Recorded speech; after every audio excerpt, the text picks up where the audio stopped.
한 주간 평안하셨습니까? 우리 옆에 분 한번 축복하겠습니다.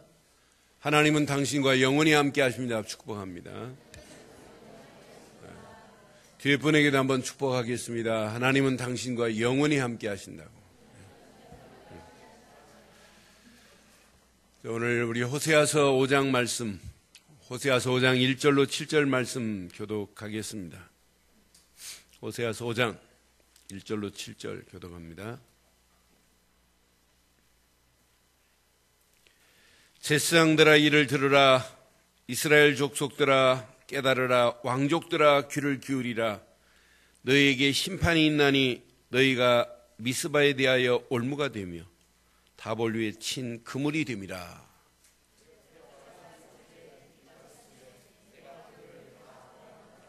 에브라임은 내가 알고 이스라엘은 내게 숨기지 못하나니 에브라임아 이제 네가 음행하였고 이스라엘이 더러워졌느니라.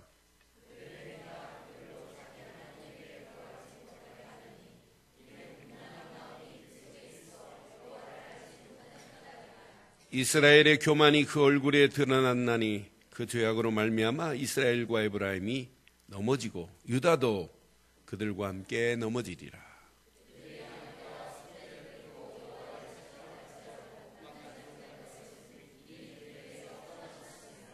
함께합니다.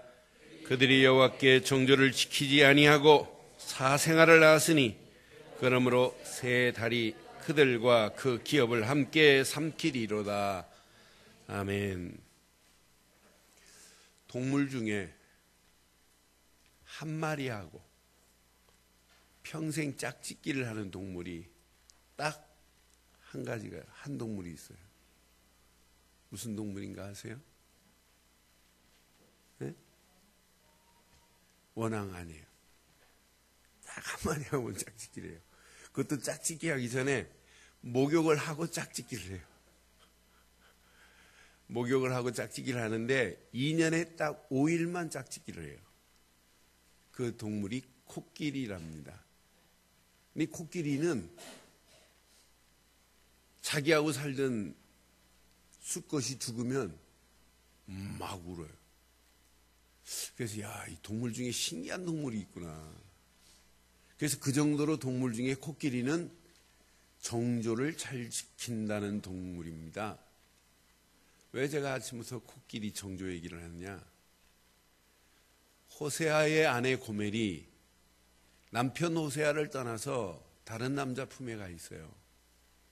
그런데 하나님은 그런 음란한 여자와 결혼을 하라고 호세아에게 했고 또 음행을 저지르고 다른 남자 품에 있을 때 가서 찾아오라고 하셨어요. 왜?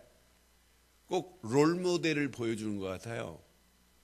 그 고멜의 모습이 이스라엘의 모습이요, 고멜의 모습이 오늘 이 시대의 모습일 수 있습니다. 저 오늘 이스라엘이 지금 음행을 저지르고 하나님을 떠나 있어요. 떠나 있으면서 또 예배는 또 해요. 그 예배를 하나님이 받지도 않는 예배를 해요. 그래서 오늘 7절에 보면 이렇게 정확하게 아예 직접적으로 메시지를 줍니다. 7절. 그들이 여호와께 정조를 지키지 아니하고 몰랐어요? 사생활을 낳았으니 그러므로 새 달이 그들과 그 기업을 함께 삼키리로다 그랬어요.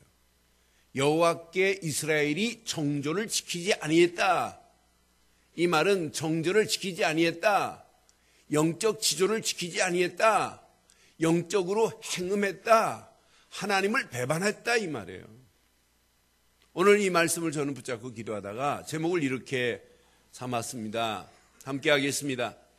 영적 신앙의, 다시 한번 하겠습니다. 시작. 영적 신앙의 정조를 지키는 저와 여러분들 되기를 주의 이름으로 축원합니다. 오늘 본문 배경을 자세히 보면 신앙의 정조를 상실했습니다. 어디가? 이스라엘 나라가. 근데 이스라엘만 상실한 게 아니에요. 이스라엘이 영적 정조를 잃어버린 이들을 통해서 유다 나라까지도 영적으로 음행을 저지르고 있는 그런 모습입니다.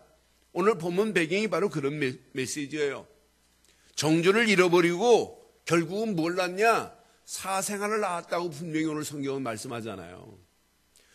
본인만 지금 죽은 것이 아니에요. 그 아이도 죽은 아이들 태어날 수밖에 없도록 만들어버린다 이 말이에요. 본인만 지금 우상에 빠진 것이 아니에요. 그 후대들까지 우상에 빠져서 죽은 아들이 계속 나올 것이라고 하는 이 얘기예요. 그럼 오늘 이 말씀이 영적으로 여러분 깊이 바르게 보면 우리가 바른 복음을 알고 우리의 자녀들이 또 복음을 이어간다면 축복인 건 맞지요? 이것만큼 바른 축복이 어디 있겠어요? 그런데 우리가 받은 복음을 여러분 변질시키고 여러분 복음 아닌 것을 붙잡고 간다면 우리 자녀들도 보장할 수 없어요. 또 사생아를 낳고 낳을 수밖에 없다는 메시지예요. 그런데 이제 문제는 백성들도 문제지만 근본적인 문제는 어디에 있느냐? 1절에 보니까 이 사람들에게 문제가 있어요. 제사장들아 이를 들으라. 이스라엘 족속들아 제사장들에게 들었으면 바르게 깨달으라 이 말이거든요. 왕족들아 이 귀를 기울이라. 너희에게 심판이 있나니 너희가 미스바에 대하여 올무가 되며 다볼 위에 친 그물이 됨이라 그랬어요. 누구에게 지금 말씀하고 있어요? 제사장들에게 지금 말씀하고 있어요. 누구에게 말씀하고 있어요? 왕족들에게 말씀하고 있어요. 이스라엘의 지도자들이 백성들이 잘못된 길로 간다면 바른 길로 깨우쳐 줘야 할 그들이 오히려 타락의 길로 가고 있고 죄악에 지금 빠져 있는 상황 가운데 오늘 제사장들에게 왕족들에게 책망하는 메시지입니다. 근데 책망이 아니에요. 너희가 이렇게 가니 내가 너희를 심판할 수밖에 없다라고 하는 메시지가 오늘 본문입니다. 이들이 백성들을 바른 길로 인도해야 되는데 미스바에 대하여 올무가 되고 또 다볼 위에 친 그물이 됩니다. 이 말은 제사장들이 올무를 쳐놓고 미스바에서 백성들에게 다 올무에 걸리게 만들고 제사장들이 그물을 쳐놓고 백성들을 그물에 걸리게 만들어서 다 망하는 길로 끌고 가고 있다는 얘기예요. 제사장들이 뭘 섬기냐? 미스바에 또 다볼에 무슨 신이 존재하냐면 미스바에서 다볼에서 섬기는 여신이 있어요. 그 여신을 섬기면 풍요로움이 너희에게 올 것이다. 그 여신의 이름이 아스타르테라고 하는 신이에요. 아스타르테라고 하는 신을 섬기면 이 다시스가 어떤 곳이에요? 미스바가 어떤 곳이에요? 오늘 영적 대각성을 운동을 일으켰던 이곳이 바뀌어졌다니까요. 아스테르타 신을 섬기면 너희들에게 풍년을 줄 것이다. 너희들에게 어마어마한 축복을 내리는 다신이 이곳에 있다. 그러니 우리 미스바에서 다볼에서 이제 하나님이 아니라 이런 신을 섬기자고 누가 말하고 있냐? 제사장들이 올무를 쳐서 백성들을 다 글로 끌고 들어가고 또 제사장들이 그물을 쳐서 걸린 사람들을 다 미스바로 끌고 들어가 하나님 아닌 신을 섬기게 만들었다. 증거 3절 보세요. 3절 확인해 드릴게요. 결국 어떻게 되는지. 에브라임은 내가 알고 이스라엘은 내가 숨기지 못하나니 에브라임아 이제 내가 시작 음행하였고 이스라엘이 에브라임도 이스라엘도 다 음행에 빠져서 더러운 길로 지금 가고 있어요. 4절 보세요. 그들의 행위가 그들로 자기 하나님께 돌아가지 못하게 지금 올무에 꽉 붙잡혀 있단 말이에요. 그물에 지금 걸려 있어요. 하나님께 돌아가지 못하도록. 이는 음란한 마음이 그 속에 있어 하나님을 알지 못하는 까닭이라 그래요. 그러니까 영적인 이 음란이 얼마나 무서워요. 하나님을 지금 하나님께 돌아가지 못하도록 올무가 되고 그물에 지금 걸려있는 이 백성들 보세요. 그럼 오늘 이 말씀 여기까지만 해도 여러분 가슴에는 뭐가 지금 충격이 돼야 돼요. 세상 보세요. 하나님 없는 것이 더 판을 치고 있어요. 하나님에 대해서 정확한 걸 말하면 말도 안 되는 이상한 소리를 해요. 나는 그래서 야 신기하다 신기해. 시대마다 항상 정확하고 바른 복음을 외치면 듣지 못하는 사람, 오해하는 사람, 곡해하는 사람, 비난하는 사람, 반대하는 사람이 항상 득세를 펴요. 그러나 정확하고 바른 복음 말하는 사람은 마지막까지 살아남게 되어 있습니다. 지금 제사장들이, 왕족들이 백성들을 지금 올무를 쳐서 그물을 쳐가지고 이들을 지금 잡아 죽이는 일을 하고 있단 말이에요. 이렇게 지금 끌려가면서도 망하는 길로 가면서도 하나님을 바라보게 해야 되는데 하나님을 바라보지 못하게 만들고 교만에 빠지게 만들고 결국 넘어지고 자빠지게 만들었어요. 5절 확인해 드릴게요. 5절. 이스라엘의 교만이 그 얼굴에 드러났나니 그 죄악으로 말미암아 시작. 이스라엘과 에브라임이 넘어지고 유다도 그들과 함께 이렇게 넘어져 있다니까요. 우리는 이렇게 넘어지지 않는 축복을 오늘 붙잡고 승리하는 복 있는 시간 되기를 바랍니다. 또 이런 상태에서 이들이 하나님 앞에 예배는 또 해요. 예배 드리러 간단 말이에요. 이 예배가 진짜 예배예요? 이런 습관적이고 형식적인 종교 의식에 불과하단 말이에요. 형식적 종교 의식에 지금 빠져있는 6절 7절 보니까 어떤 모습이냐. 그들이 양떼와 소떼를 끌고 여호와를 찾으러 갈지라도 만나지 못할 것은 이미 그들에게서 하나님은 뭐 하셨어요? 떠나셨어요. 여러분 양을 소를 끌고 갔다 하지 않고 양떼들을 소떼들을 하면 여러분 빨리 이해되잖아요. 많은 백성들이 어리석게 지도자들이 쳐놓은 올무에 그물에 다 걸려서 하나님을 이미 떠났는데 또 이들이 양을 가지고 소를 가지고 내가 하나님께 예배한다 할지라도 하나님이 만난다 안 만난다? 안 만나 주신대요. 이건 예배 아니에요. 아무리 예배를 드린다고 예배당에 왔다고 예배입니까? 여러분 마음에 진짜 하나님과 함께하는 축복이 있어야 되지요. 하나님과 만나는 축복의 시간이 되기를 주의 이름으로 축원합니다. 그래서 우리가 예수를 그리스도로 믿는 순간에 하나님과 함께하는 축복이 있는 거 아니에요. 예수를 그리스도로 믿는 순간에 하나님과 영원히 함께하는 축복 속에 반드시 승리하는 역사가 있게 될 줄 확신합니다. 오늘 형식적인 예배 얼마나 가증스럽겠어요. 하나님이 없는 예배, 복음 빠진 예배. 여러분 복음 없는 예배를 드리고 언약 없는 예배를 지금 드리고 있대요. 하나님께서 그들에게 잊지 않겠대요. 7절에 보니까 분명히 이 상황을 뭐라고 그랬냐. 그들이 여호와께 정조를 지키지 아니하고 그랬어요. 여러분 정조를 지키세요. 영적 신앙의 정조를 지키는 저와 여러분들 되기를 바랍니다.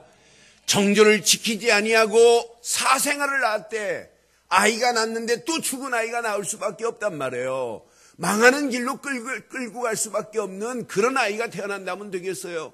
여러분이 결혼해서 아이를 낳는데 이 아이가 영적으로 사생아가 되면 되겠냔 말이에요. 그렇잖아요.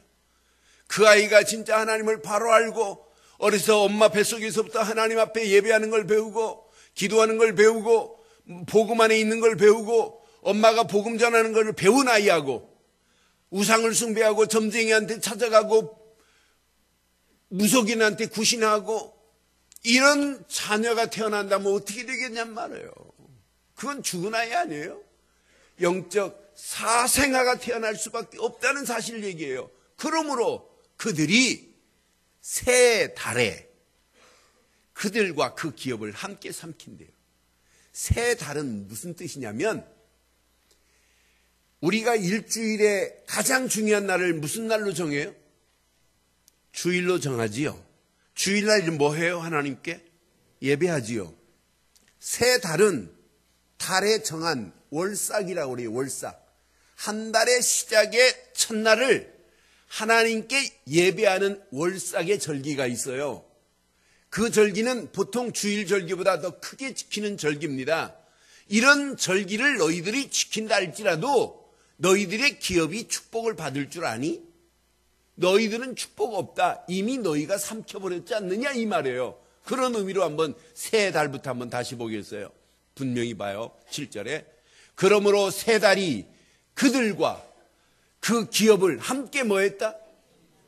하나님 앞에 정조를 잃어버린 예배는 아무리 양떼를 가지고 가고 소떼를 가지고 가도 예배도 되지 않을 뿐더러 세 달에 너희들이 기업의 축복을 받으려고 왔지만 이미 너희들이 축복을 다 삼켜버린 거 아니냐 이 말이에요. 얼마나 의미가 있어요. 호세아 시대와 동시대에 이사야도 이런 고백을 해요. 이사야에서 1장 11절로 14절에 보면 이사야도 이렇게 고백해요. 여호와께서 말씀하시되 너희의 무수한 재물이 내게 무엇이 유익하뇨?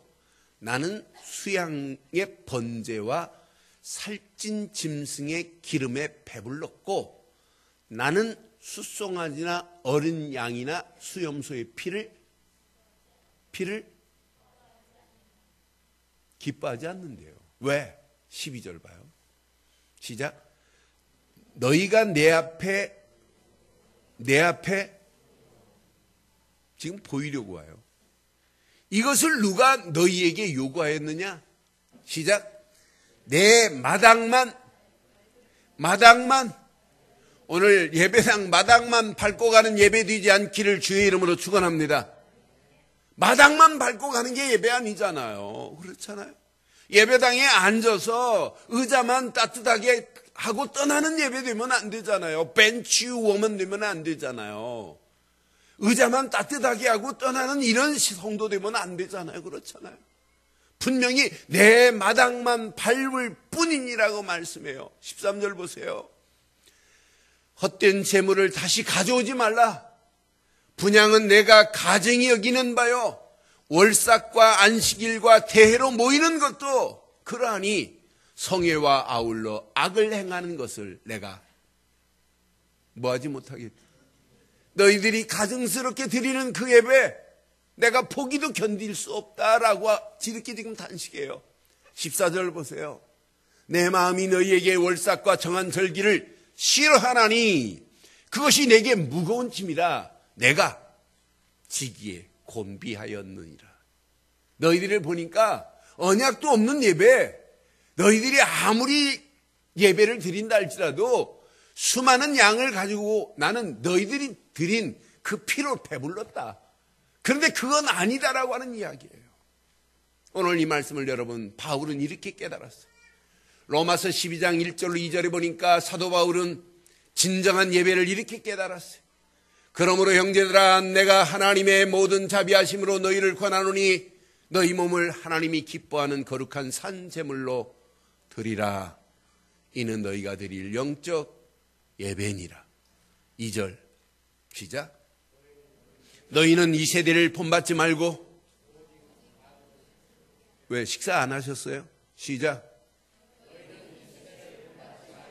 오직 마음을 새롭게 함으로 변화를 받아 하나님의 선하시고 기뻐하시고 온전한 뜻이 무엇인지 이런 축복이 여러분 것 되기를 바랍니다. 이 안에 모든 것이 다 들어있어요. 이건 놓치니까 결국 하나님 앞에 예배한다고 예배한 이 예배는 형식적이고 가증스러운 예배에 불과해요. 하나님이 가만두겠어요? 그래서 오늘 말씀 8절 이후부터 내가 너희를 심판해야 되겠다는 얘기예요. 8절 이후부터 보면은 정조를 상실한 결과는 기다리고 있다. 심판이. 정조를 잃어버리고 지조 없는 신앙생활은 반드시 심판을 면할 수 없다라고 하는 이야기가 오늘 본문의 메시지입니다. 심판이 나오니까 저도 설교하기 좀 무겁습니다. 그러나 우리에게는 심판과 관계없는 축복을 오늘 붙잡고 돌아가시기를 바라요. 우리하고는 관계없어요. 여러분 저는 자세히 보세요. 8절에 보니까 이제 나팔이 막 불어요. 나팔 분다 이건 전쟁이 일어났다는 얘기거든요.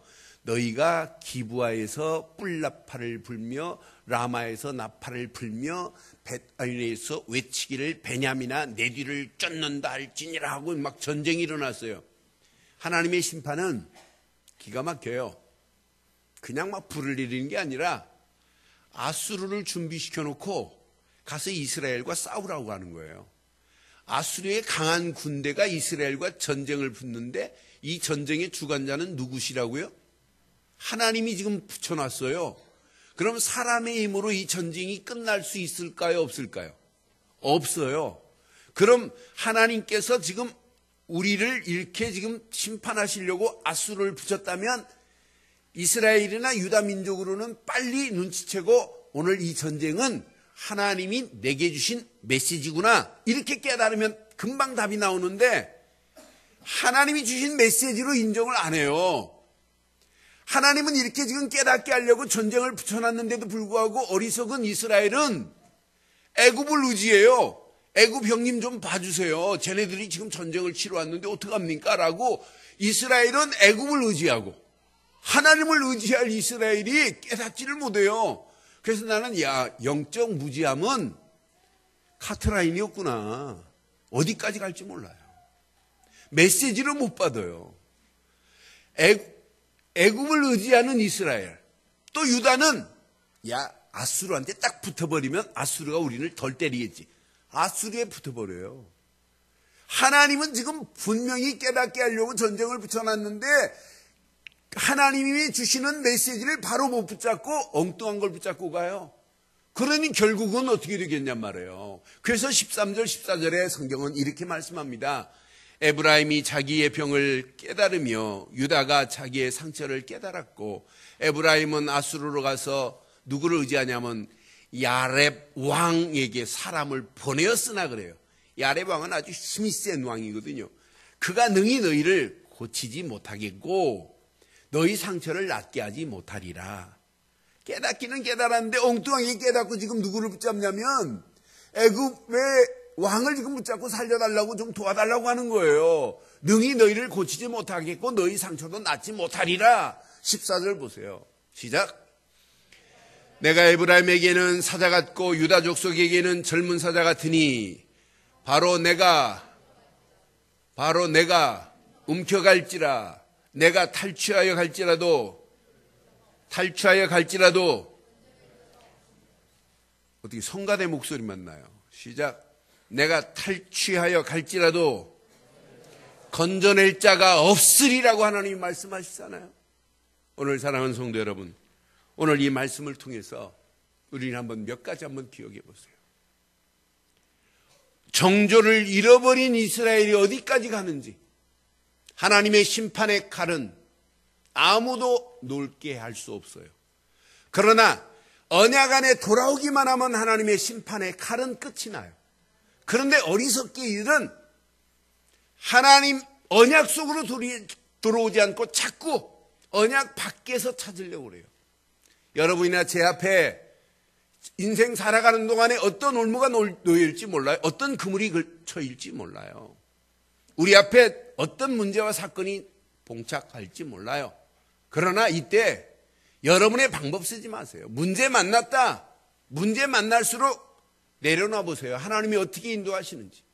사건 앞에 여러분이 계산하지 마세요. 하나님은 다 알고 계십니다. 하나님이 계산하실 수 있도록, 하나님이 준비하시고 진행하실 수 있도록. 그래서 우리에게는 언약만큼은 정절을 지켜야 돼요. 언약만큼은 정조가 있어야 돼요. 언약 되시는 복음 되시는 예수 그리스도의 믿음에 관한 부분은 초지일관해야 돼요. 아니 일편단심의 신앙을 가져야 될 줄 확신합니다. 그러니까 신앙의 정조를 지킨 사람 몇 사람 확인해 드릴게요. 저는 사드락과 메삭과 아벳느고를 볼 때 신앙의 정조를 지킨 진짜 멋있는 사람들이다. 사드락 다니엘의 세 친구 보세요. 얼마나 멋있어요. 다니엘 시대에 지금 세 친구가 뽑혔습니다. 전부 민족은 어떻게 됐냐? 바벨론에 지금 포로로 간 상간에 포로 중에 아주 똑똑한 엘리트 아이들을 뽑아냈어요. 그럼 여러분 여기에 뽑혔다는 순간부터 좋겠어요? 안 좋겠어요? 야, 전부 다 우리 민족이 포로 가운데 바벨론 느부갓네살 왕의 보좌관들로 우리가 등용이 됐다? 이거 출세 가도로 가는 길 아니에요? 그런데 다니엘의 세 친구는 포로 가운데 엘리트로 뽑아가지고 3년 동안 훈련시키려고 하는 이 과거 급제한 거나 마찬가지란 말이에요. 이런 자리에 좋아하지 아니하고 왕이 주는 산의 진미를 거부해요. 그러니까 환관장이 야야 큰일 난다. 왕이 이건 내린 산의 진미다. 아니다. 우리는 물과 채소만 달라. 그래도 하나님이 우리를 책임질 것이라고 하는 신앙의 정절이 있어요. 더러운 거 안 먹겠다. 우상 숭배한 그 음식 안 먹어도 상관없다는 얘기예요. 그러니까 이들의 나이를 봐요. 이들의 나이가 뭐 40, 50된 나이가 아니란 말이에요. 이제 젊은 소년들이란 말이에요. 젊은 나이에 뽑혀서 이제 출세 가도에 갈 수 있는 데부터 벌써 이들은 신앙의 정절이 있어요. 그 정도가 아니죠. 다니엘 3장에 금신상 앞에 모든 자들은 다 절해야 돼요. 절하지 않으면 죽어요. 그런데 다니엘의 세 친구 사드락과 메삭과 아벳느고 봐요. 얼마나 멋있게 정절을 지킵니까? 우리는 절할 수 없다. 그러니까 나중에는 왕이 알고 사정하잖아요. 야, 너희들이 안 해주면 어떡하니? 그냥 한번 절해줘라. 그래도 안 해요. 그러니까 왕이 뭐라 그래요? 풀무불을 7배나 더 뜨겁게 해라. 그래서 풀무불 가운데 집어넣어버리래요. 얼마나 뜨거웠으면 세 사람을 집어넣는 한 사람이 타 죽었어요. 근데 세 사람이 들어갔는데 이게 웬일입니까? 풀무불 가운데 네 사람이 왔다 갔다 해요. 성경은 뭐라고 기록했어요? 한 사람은 신의 아들과 같더라. 누가 돕고 있어요? 왕이 나오라고 보니까 머리털 하나 끄르지 않고 옷에 끓는 냄새도 나지 않았다고 해요.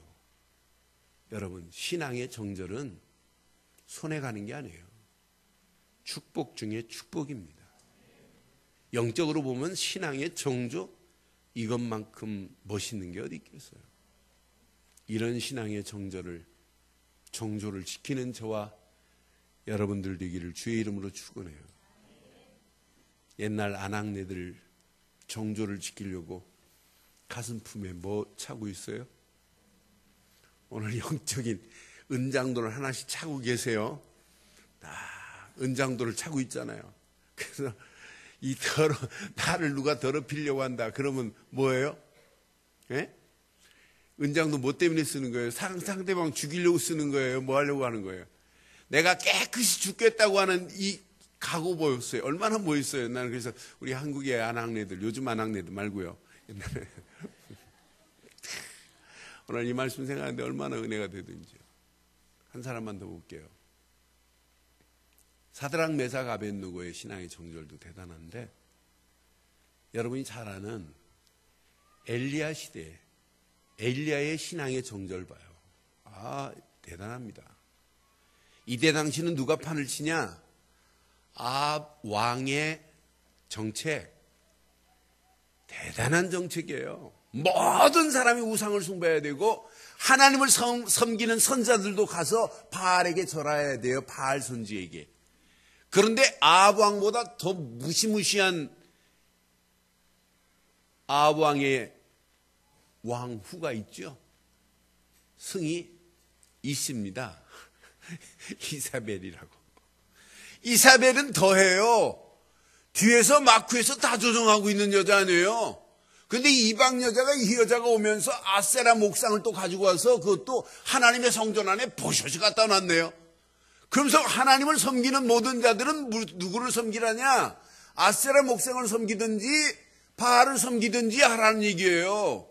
이러니까 아합 왕이 이스라엘이 왕이 되놓고는 정책은 전부 뭐냐? 우상 숭배하는 정책을 쓰고 있어요. 이때 단 한 사람, 엘리야가 기가 막힌 결단을 하잖아요.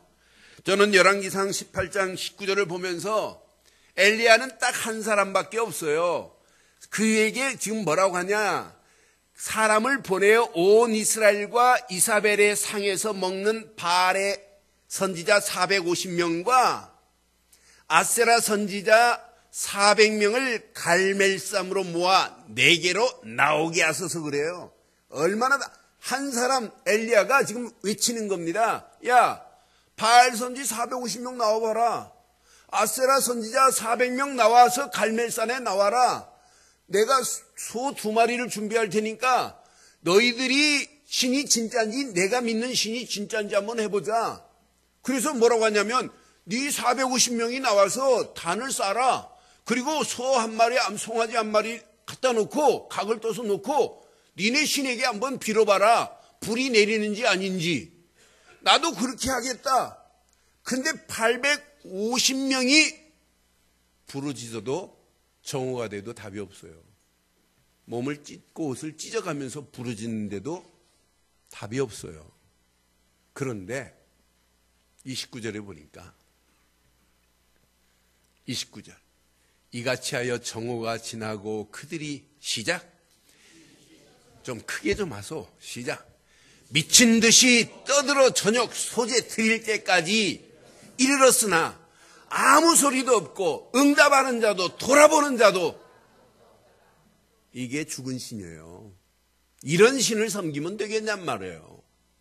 그런데 보세요. 하나님이 30절에 보니까 엘리야가 모든 백성을 향하여 이르되 내게로 가까이 오라.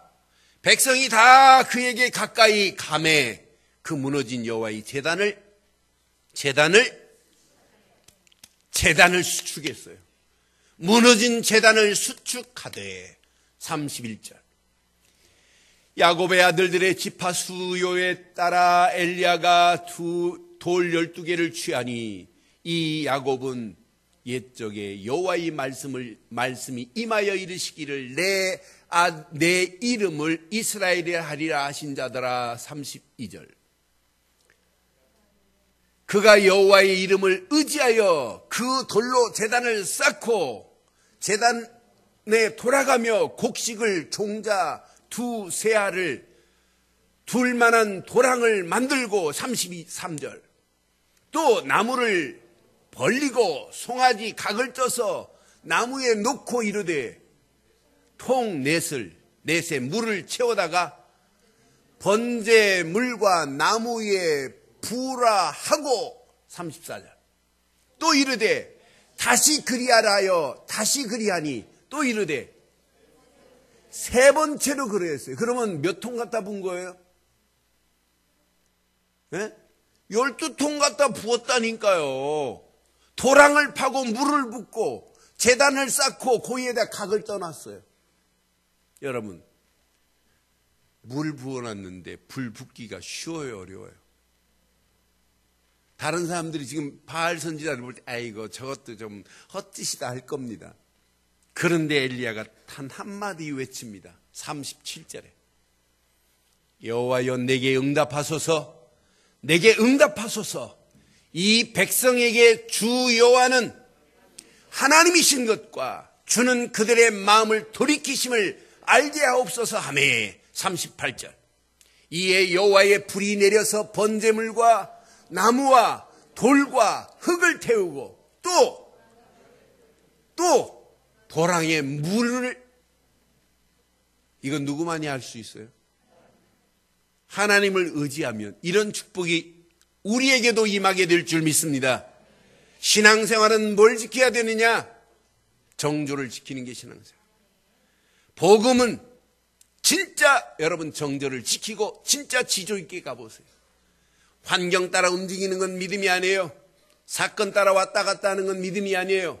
진짜 믿음은 어려울수록 믿음을 지키는 거예요. 상황이 도저히 회생불능이다 할지라도 믿음 안에 있을 때 하나님은 도랑에 엘리야가 기도할 때 물로 흠뻑 젖은 재물 태우는 정도가 아니에요. 흙을 태우는 정도가 아니에요. 도랑의 물까지도 하나님이 싹 핥아버렸대요. 이런 능력이 엘리야의 하나님에게만 있는 것이 아니라 오늘 저와 여러분들에게 있게 될 줄 믿습니다. 고로 영적 신앙은 반드시 뭘 지켜야 된다? 정조를 지키는 게 신앙생활. 왔다 갔다 하는 게 신앙생활이 아니에요. 어떤 사람은 교회 다니다가 아이고 별 볼 일 없다고 천주교로 가는 사람이 있어요. 참 어리석기 그지없는 거죠. 미국의 한 목사님이 인터넷에 이런 글을 실었어요. 정조를 잃어버린 한국 교회요. 그러면서 이렇게 글을 썼어요. 오라 한국 교회와 목자들이여, 어찌 이런 일이 있을 수 있나이까. 참으로 안타깝고 기막힌 비극이구나. 전에는 순결한 한국 교회가 어찌하여 지금은 순결과 정조를 잃고, 전에는 거룩한 한국 교회가 어찌하여 이같이 불결하게 되었는가. 하늘에 속한 거룩한 교회가 어찌 지금은 하나님에 대하여 신앙의 정조를 잃어버리고, 예수님께 속한 의로운 신부가 어찌 지금은 하나님을 배반하고 이방 종교 단체와 혼합하여 간음을 하는 창녀가 되었는가. 이런 글을 썼어요. 저는 읽는 순간에 가슴이 뭉클해졌어요. 맞다 그렇다. 이렇게 외치는 분들이 별로 없어요. 우리 눈으로 우리는 봤어요. 부산에서 세계교회협의회 WCC가 28개 종교 지도자들이 모여가지고 우리는 하나 되야. 기도문도 하나로 만들자. 그래서 기도문도 하나로 만들어서 발표하는 것을 우리는 보고 들었어요. 그 앞장선 사람이 교회 목사가 앞장을 서서 그 모든 진행을 십며칠 동안 부산에서 집회를 했어요. 그 집회 이후 금년 5월 22일은 더 기막힌 간음의 현장이 우리 앞에 지금 놓여 있어요. 캐토릭과 NCCK 한국교회협의회가 같이 모여서 합의를 했어요. 우리는 성경 공부도 같이 하자. 기도도 같이 하자. 그리고 하나님이라고 하지 말고 하느님이라 하자. 그리고 교회 목사라는 직을 떼고 신부로 하자. 총회장이라는 직을 떼고 주교로 하자라고 교회 일치 운동을 합의한 상태입니다. 여러분, 이런 상간에 오늘 이 말씀을 여러분 한번 깊이 묵상해 봐요. 하나님께 정조를 잃어버린 이스라엘이나 오늘 이 시대의 모습이 뭐가 다를 바가 뭐가 있겠어요? 이런 상황 가운데 저와 여러분들은 어떤 환경 상황이 우리 앞에 놓여 있나 할지라도 우리의 신앙, 우리의 믿음, 많은 정조를 지켜야 됩니다. 정조를 지켜야 됩니다. 지조를 지켜야 됩니다.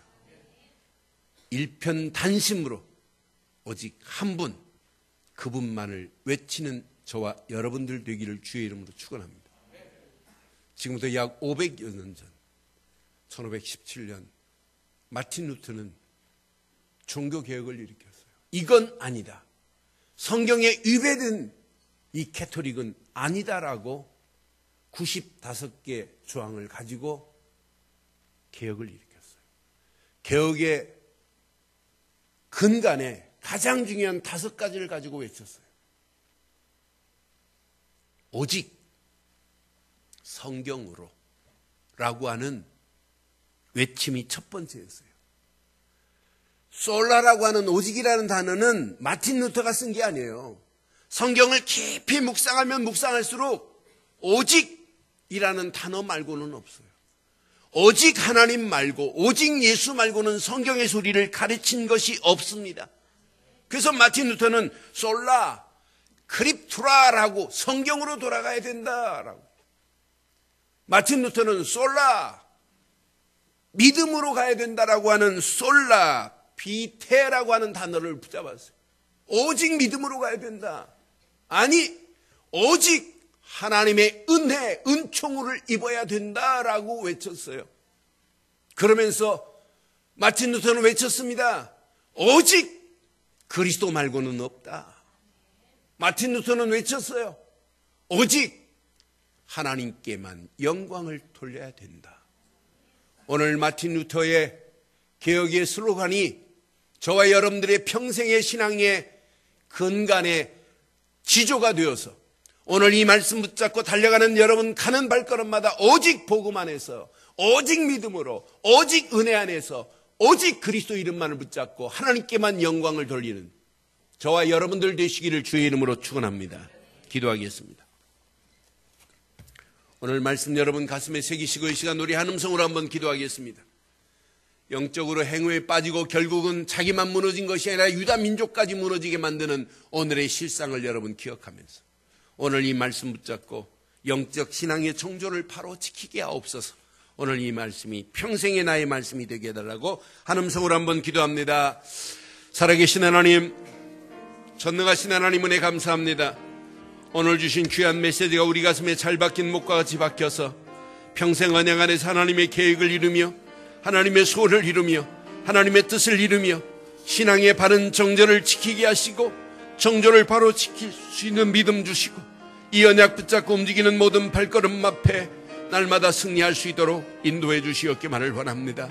전능하신 하나님, 사드락과 메삭과 아벳느고가 신앙의 정절을 지켰던 것 같이 하나님 언약 안에서 오늘도 이 언약 붙잡고 달려갈 때 바른 신앙의 정절을 지키고도 나옴이 있도록 인도하시고 언약 안에서 하나님 엘리야가 하나님 당당하게 바알 선지 850명과 싸워 이기며 신앙의 정조를 지켰던 엘리야의 신앙 고백이 나의 고백이 되게 하시고 오직 성경 안에서 복음으로 오직 믿음으로 오직 하나님의 은혜로 오직 그리스도만을 위하여 달려가되 하나님의 영광이 언약 붙잡은 나를 통하여 일어나게 하시고 언약 붙잡은 가정을 통하여 언약 붙잡은 이 시대를 향하여 주신 나의 영원한 메시지가 되게 하옵소서.